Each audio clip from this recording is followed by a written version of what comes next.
Selamat pagi Bapak dan Ibu, para devosan kerahiman ilahi. Bacaan hari ini dari buku harian Santa Faustina, nomor 112 sampai dengan 114. Beberapa patah kata mengenai pengakuan dosa. Dan Bapak pengakuan, aku hanya akan berbicara mengenai apa yang telah kualami dan apa yang sudah terjadi dalam jiwaku sendiri. Ada 3 hal yang menghalangi jiwa memetik manfaat dari pengakuan dosa dalam masa-masa istimewa ini. Pertama, kalau Bapak pengakuan tidak begitu memahami cara kerja Allah yang luar biasa, dan kalau ia merasa heran ketika suatu jiwa mengungkapkan kepadanya misteri-misteri agung yang dikerjakan Allah di dalamnya. Keheranan seperti itu membuat jiwa yang peka menjadi gemetar, dan ia tahu bahwa Bapak pengakuan ragu-ragu untuk memberikan pendapatnya. Dan kalau ia tidak tahu akan hal ini, ia pun tidak akan merasa lega. Tetapi sesudah pengakuan dosa itu, ia malah akan lebih ragu-ragu daripada sebelumnya, sebab ia akan merasa bahwa Bapak pengakuan berusaha menenteramkan jiwanya, sedangkan ia sendiri tidak yakin. Atau lagi, seperti pernah aku alami, ada Bapak pengakuan yang karena tidak mampu menyelami sejumlah misteri jiwa dengan mendengarkan pengakuan dosa dan memperlihatkan ketakutan tertentu ketika jiwa itu menghampiri kamar pengakuan. Bagaimana jiwa yang berada dalam keadaan seperti itu akan beroleh ketenangan dalam kamar pengakuan kalau ia telah menjadi terlalu peka terhadap setiap kata yang diucapkan oleh imam? Menurut pendapatku, pada saat-saat jiwa mengalami pencobaan yang begitu khusus yang dikirimkan oleh Allah, imam kalau ia sendiri tidak memahami jiwa itu, hendaknya menuntunnya kepada seorang Bapak pengakuan yang berpengalaman dan terlatih. Atau bisa juga ia sendiri hendaknya mencari terang untuk memberikan kepada jiwa itu apa yang diperlukannya daripada menolak mentah-mentah pengakuan dosanya. Sebab dengan cara itu, ia menempatkan jiwa tersebut dalam bahaya yang besar. Dan lebih dari satu jiwa bisa meninggalkan jalan yang menurut kehendak Allah harus ditempuh oleh jiwa itu. Hal ini sangat penting karena aku sendiri sudah mengalaminya. Aku sendiri mulai goncang meskipun aku memperoleh anugerah-anugerah khusus dari Allah, dan meskipun Allah sendiri meyakinkan aku tetap ingin memiliki juga materai gereja.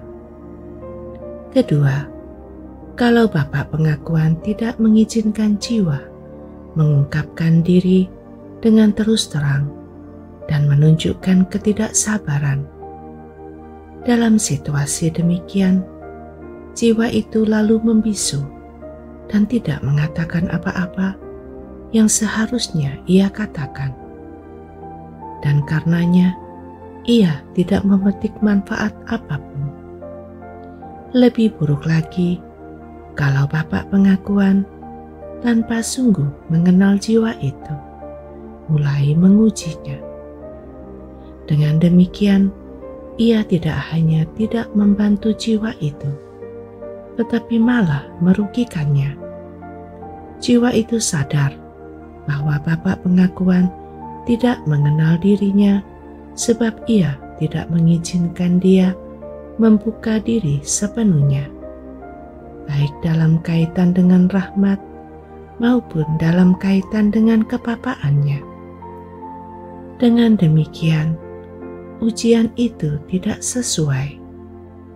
Aku telah mengalami sejumlah ujian yang membuat aku tertawa geli. Aku ingin mengungkapkannya lebih baik sebagai berikut. Bapak pengakuan adalah dokter jiwa. Bagaimana seorang dokter dapat memberikan obat yang tepat kalau ia tidak tahu jenis penyakitnya?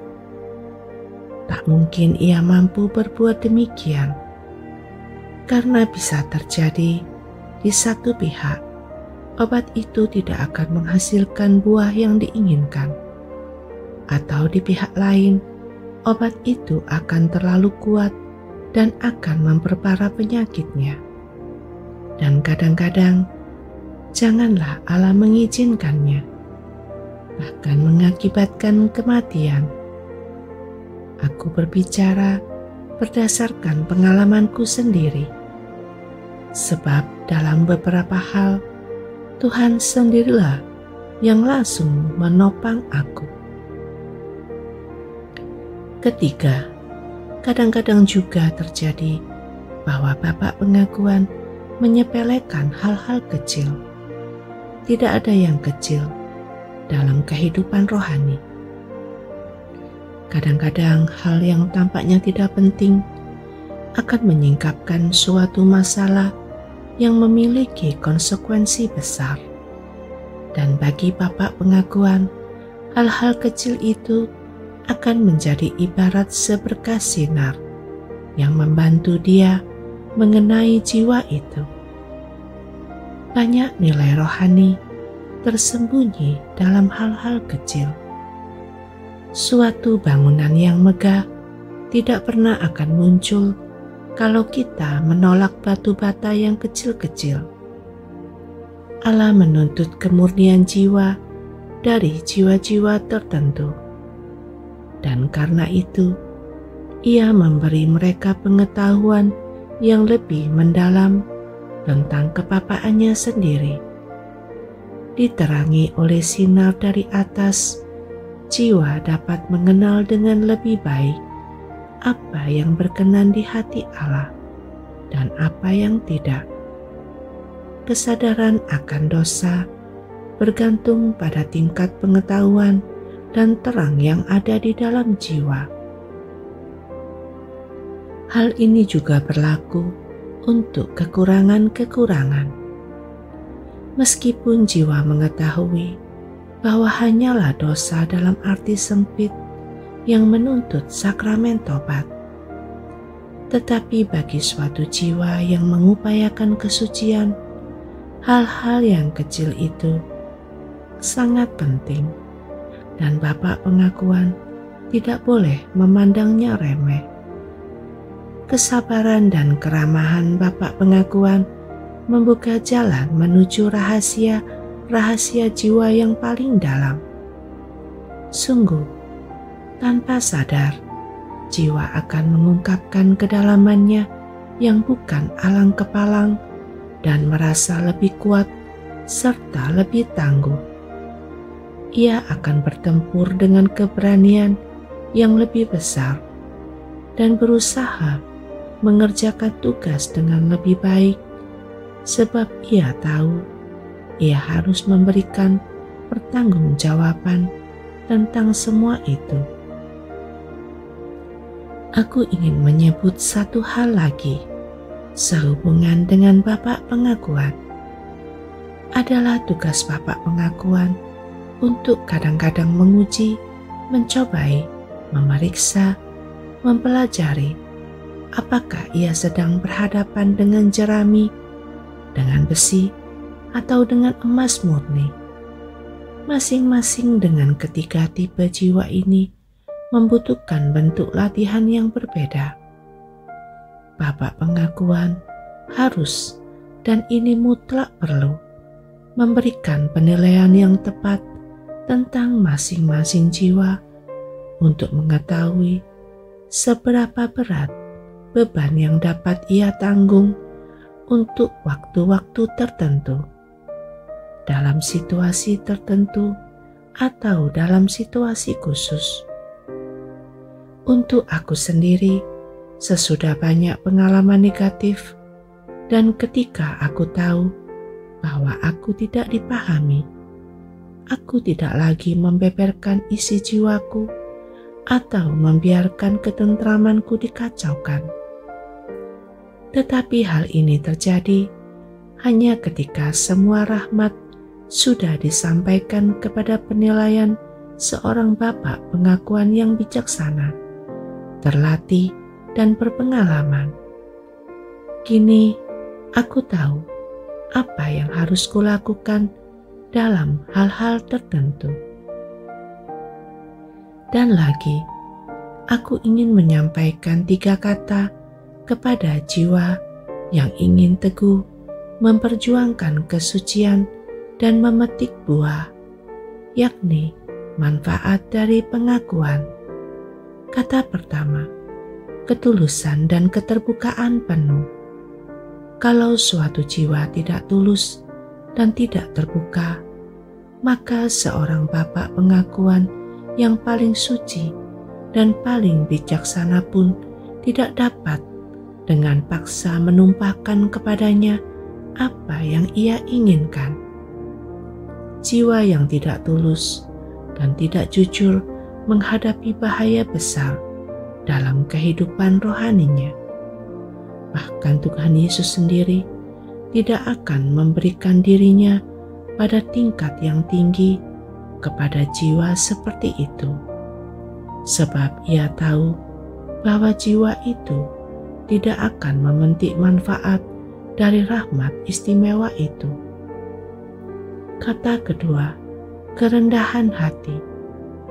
Jiwa tidak akan memetik manfaat sebagaimana mestinya dari sakramen pengakuan kalau ia tidak rendah hati. Kesombongan membelenggu jiwa di dalam kegelapan. Jiwa itu tidak tahu dan tidak ingin memeriksa dengan cermat betapa memprihatinkan kepapaannya. Ia mengenakan topeng dan menghindari segala sesuatu yang dapat menyembuhkan dia.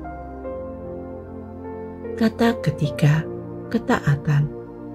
Suatu jiwa yang tidak taat tidak akan memperoleh kemenangan. Bahkan juga kalau Tuhan Yesus sendiri secara pribadi mendengarkan pengakuan dosanya, bapak pengakuan yang paling berpengalaman pun tidak akan mampu memberikan pertolongan apapun kepada jiwa seperti itu. Jiwa yang tidak taat menjerumuskan diri kepada kemalangan yang besar. Ia tidak akan memperoleh kemajuan menuju kesempurnaan, juga tidak akan berhasil dalam kehidupan rohani.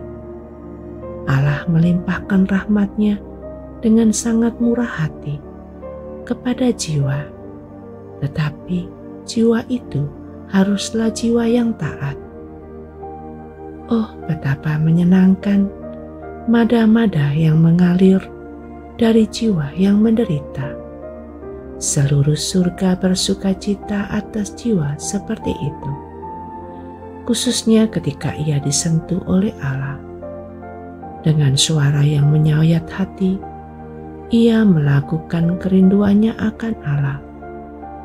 Luar biasa keindahannya, sebab ia datang dari Allah. Jiwa itu berjalan, melintasi rimba kehidupan, terluka karena cinta akan Allah. Dengan terpincang-pincang, ia menapaki tanah. Yesus, Engkau andalanku.